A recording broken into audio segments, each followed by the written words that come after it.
ವಿಚಾರಕ್ಕೆ ಸಂಬಂಧಪಟ್ಟಂತೆ ಮಾತನಾಡುವುದಕ್ಕೆ ಸಚಿವರಾದಂತಹ ಈಶ್ವರ್ ಖಂಡ್ರೆ ಅವರು ದೂರವಾಣಿ ಸಂಪರ್ಕಕ್ಕೆ ಸಿಕ್ಕಿದ್ದಾರೆ. ಸರ್ ನಮಸ್ತೆ.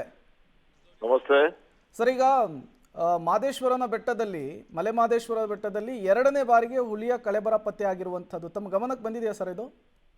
ಈಗಲೇ ಒಂದು ತಾಸು ಕೆಳಗಡೆ ಗಮನಕ್ಕೆ ಬಂದಿದೆ. ಓಕೆ. ಈಗಾಗಲೇ ನಾನು ತನಿಖೆಗೆ ಆದೇಶ ಮಾಡಿದ್ದೇನೆ. ಪ್ರಧಾನ ಮುಖ್ಯ ಸಂರಕ್ಷಣಾಧಿಕಾರಿಗಳ ನೇತೃತ್ವದಲ್ಲಿ ತನಿಖಾ ತಂಡ ಕಳಿಸಿ ಖುದ್ದಾಗಿ ಆ ಒಂದು ಪ್ರದೇಶಕ್ಕೆ ಭೇಟಿ ಕೊಟ್ಟು ವರದಿ ಕೊಟ್ಟು ಇದರಲ್ಲಿ ಯಾರು ಭಾಗಿಯಾಗಿದ್ದಾರೆ, ಯಾರು ಕಾರಣಕರ್ತರಿದ್ದಾರೆ ಅವ್ರ ಮೇಲೆ ಕ್ರಿಮಿನಲ್ ಮೊಕದ್ದಮೆ ಹಾಕಿ ಅವರಿಗೆ ಶಿಕ್ಷೆ ವಿಧಿಸುವಂತ ಒಂದು ಕೆಲಸ ಮಾಡಬೇಕು ಅನ್ನುವಂತ ಸೂಚನೆಯನ್ನು ಕೊಟ್ಟಿದ್ದೇನೆ. ಈಗ ಅದೇ ಜಾಗದಲ್ಲಿಯೇ ಇದು ಎರಡನೇ ಬಾರಿ ಆಗ್ತಾ ಇರುವಂತಹ ಇನ್ಸಿಡೆಂಟ್ ಸರ್. ಸ್ಥಳೀಯ ಅಧಿಕಾರಿಗಳು ಏನ್ ಮಾಹಿತಿ ಕೊಟ್ಟರು ತಮ್ಗೆ ಅಂತ? ನೋಡಿ, ಈಗಲೇ ಒಂದು ತಾಸು ಕೆಳಗಡೆ ಗೊತ್ತಾಗಿದೆ ಅಂತ ಹೇಳ್ದೆ ನಿಮ್ಗೆ, ನಾನು ಮಾಹಿತಿ ಬಂದಿದೆ ಅಂತ. ಓಕೆ, ಅದಕ್ಕೆ ಈಗಾಗಲೇ ತನಿಖೆಗೆ ಆದೇಶ ಕೊಟ್ಟಿದ್ದೇನೆ. ತಕ್ಷಣ ಹೋಗಿ ತನಿಖೆ ಮಾಡ್ತಾರೆ. ಹಿಂದೆ ಯಾರು ಮಾಡಿದ್ರು ಅವರಿಗೆ ಶಿಕ್ಷೆ ಕೊಟ್ಟಿದ್ದಾಗಿದೆ. ಹೌದು, ಈಗಾಗಲೇ ಅವರಿಗೆ ಬಂಧಿಸಿ ಅವರಿಗೆ ಜುಡಿಷಿಯಲ್ ಕಸ್ಟಡಿ ಆಗಿದೆ. ಅದು ಈಗ ಟ್ರಯಲ್ ನಡೀತದೆ, ಅವ್ರಿಗೆ ಶಿಕ್ಷೆ ಆಗ್ತದೆ. ಇದ್ರಲ್ಲಿ ಯಾರು ಭಾಗಿಯಾಗಿದ್ದಾರೆ ಅಂತವ್ರಿಗೂ ಶಿಕ್ಷೆ ಆಗ್ತದೆ. ಮತ್ತೆ ಹಿಂದೆ ಏನ್ ಸಮಸ್ಯೆಗಳಿದೆ ಅವೆಲ್ಲವನ್ನು ಬಗೆಹರಿಸಿದ್ದೇವೆ. ಆದಾಗ್ಯೂ ಯಾಕಾಗಿದೆ ಅಂತ ಹೇಳಿ ತನಿಖಾ ವರದಿ ಬಂದ ಮೇಲೆ ಮುಂದಿನ ಕ್ರಮ ತಗೊಳ್ತೀವಿ. ಹುಲಿ ರಾಷ್ಟ್ರೀಯ ಪ್ರಾಣಿ, ಇದನ್ನ ರಕ್ಷಿಸಬೇಕು ಅಂತ ಹೇಳಿ ವನ್ಯಜೀವಿ ರಕ್ಷಣಾ ಕಾಯ್ದೆ ಇದೆ. ಜೊತೆಗೆ ಅರಣ್ಯ ಸಿಬ್ಬಂದಿಯ ಇಲಾಖೆಗಳು ಕೂಡ ಕೆಲಸವನ್ನ ನಿರ್ವಹಿಸ್ತಾರೆ. ಹಂಗಿದ್ದು ಕೂಡ ಪದೇ ಪದೇ ಈ ರೀತಿಯ ಘಟನೆಗಳು ಯಾಕೆ ಮರುಕಳಿಸ್ತಾ ಇದೆ ಅಂತ ಸರ್? ಇಂಥ ಘಟನೆಗಳು ಆಗ್ಲೇಬಾರದು. ಹೌದು, ಅದು ಯಾಕೆ ಮರುಕಳಿಸ್ತಾ ಇದೆ, ಯಾರ ತಪ್ಪಿದೆ, ಯಾರ ನಿರ್ಲಕ್ಷ್ಯ ಇದೆ, ಅದ್ರ ಬಗ್ಗೆನೂ ಇವತ್ತಿನ ದಿವಸ ಇದೆ. ಅಧಿಕಾರಿಗಳು ಅದ್ರಲ್ಲಿ ಯಾರಾದ್ರೂ ಶಾಮೀಲಾಗಿದ್ರೆ, ನಿರ್ಲಕ್ಷ್ಯ ವಹಿಸಿದ್ರೆ ಹಿಂದೆನೂ ಅಧಿಕಾರಿಗಳ ಮೇಲೆ ನಾವು ಕ್ರಮ ತಗೊಂಡಿದ್ದೇವೆ. ಶಿಸ್ತು ಕ್ರಮ ತೆಗೆದುಕೊಂಡು ಅವರಿಗೆ ಅಮಾನತು ಮಾಡಿದ್ದೇವೆ. ಹಿರಿಯ ಅಧಿಕಾರಿಗಳಿಗೆ ಸಹಿತ ಅಮಾನತು ಮಾಡಿದ್ದೇವೆ.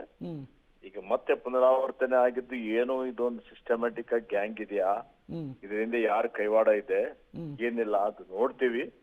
ಇನ್ನು ಹೆಚ್ಚಿನ ಒಂದು ತನಿಖೆ ಮಾಡಬೇಕಾದಂತ ಅವಶ್ಯಕತೆ ಬಿದ್ರೆ ಅದನ್ನು ಮಾಡ್ತೀವಿ. ಮಾಡಿ ಸೂಕ್ತವಾದಂತ ಕಾನೂನು ಕ್ರಮ ತಗೊಳ್ತೀವಿ. ಓಕೆ ಸರ್, ಆ ಭಾಗದಲ್ಲಿ ಬೇಟೆ ವಿಚಾರ ಕೂಡ ಆಗಾಗ ಸದ್ದು ಮಾಡ್ತಾ ಇರುತ್ತೆ. ಅದಕ್ಕೆ ಏನಾದ್ರೂ ಕ್ರಮ ಹಾಕುವಂತದ್ದು ಅಥವಾ ಲಗಾಮ್ ಹಾಕುವಂತಹ ಕೆಲಸ ನಿಮ್ ಕಡೆಯಿಂದ ಆಗುತ್ತಾ ಅಂತ? ಹೌದು, ನೋಡಿ, ಮಾಡ್ತಾ ಇದೀವಿ. ಇದು ನಿರಂತರವಾಗಿ ನಡೆಯುವಂತದ್ದು. ಅಪರಾಧಿಗಳು ಇವತ್ತು ಅಪರಾಧ ಮಾಡುವಂತದ್ದಕ್ಕೆ ಇವ್ರು ಯೋಜನೆ ಹಾಕೊಳ್ತಾನೆ ಇರ್ತಾರೆ. ಹೌದು, ಅದನ್ನ ತಡಿಲಿಕ್ಕೆ ಅವ್ರ ಮೇಲೆ ಕ್ರಮ ತೆಗೆದುಕೊಳ್ಳಿಕ್ಕೆ ಮಾಡುವಂತದ್ದು ನಿರಂತರವಾಗಿ ನಡೆಯುವಂತ ಒಂದು ಕ್ರಮ. ಇದಕ್ಕೆ ಜಿಲ್ಲಾಡಳಿತದ, ಪೊಲೀಸರ, ಇವತ್ತು ಬೇಹುಗಾರಿಕೆ ಸಂಸ್ಥೆಯವರ ಎಲ್ಲರ ಒಂದು ಸಹಕಾರದ ಅವಶ್ಯಕತೆ ಇದೆ. ಉನ್ನತ ಮಟ್ಟದಲ್ಲಿ ಇನ್ನೊಂದು ಸಭೆಗಳು ಮಾಡ್ತೀವಿ.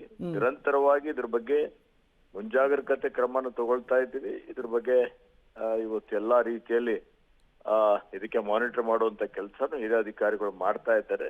ಎಲ್ಲಾದ್ರೂ ಲ್ಯಾಬ್ಸ್ ಆದರೆ ಅಂತದಕ್ಕೆ ಸರಿಪಡಿಸುವಂತ ಕೆಲಸವನ್ನು ಮಾಡ್ತೇವೆ. Right, thank you sir. ಇಷ್ಟೊತ್ತು ಪಬ್ಲಿಕ್ ಟಿವಿ ಜೊತೆ ಮಾತನಾಡಿದ್ದಕ್ಕಾಗಿ. ಇದು ಅರಣ್ಯ ಸಚಿವರಾದಂತಹ ಈಶ್ವರ್ ಖಂಡ್ರೆ ಅವರ ಮಾತು.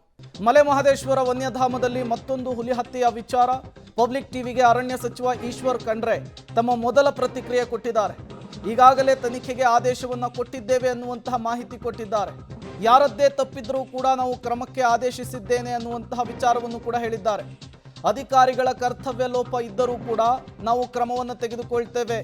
ಅರಣ್ಯ ಸಚಿವ ಈಶ್ವರ್ ಖಂಡ್ರೆ ಈ ಹುಲಿ ಹತ್ಯೆಯ ವಿಚಾರಕ್ಕೆ ಸಂಬಂಧಪಟ್ಟಂತೆ ಪಬ್ಲಿಕ್ ಟಿವಿಗೆ ತಮ್ಮ ಮೊದಲ ಪ್ರತಿಕ್ರಿಯೆ ಕೊಟ್ಟಿರುವಂಥದ್ದು.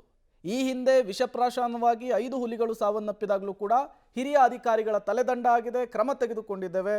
ಈಗಲೂ ಕೂಡ ತಪ್ಪು ಕಂಡು ಬಂದರೆ ಕ್ರಮಕ್ಕೆ ಸಿದ್ಧ ಅನ್ನುವಂತಹ ಮೆಸೇಜ್ ಕೊಟ್ಟಿದ್ದಾರೆ.